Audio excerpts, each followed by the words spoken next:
नमस्कार, मी दीपक चांदणे. आज महिला दिन आहे आणि मी ते कविता सादर करतोय. कविता 2013मध्ये लिहिली होती आणि 3 वर्षानंतर त्या कवितेचं नाव दिलं होतं. कवितेचं नाव होतं ओवी. कविता सादर करतोय आणि ओवी हे माझ्या मुलीचं नाव आहे.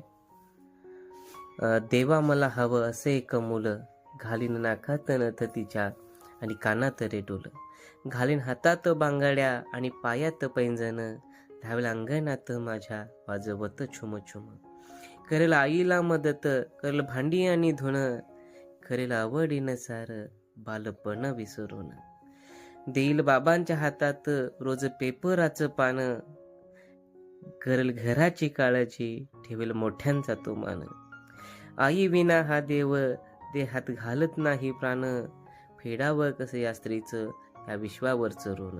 धन्यवाद.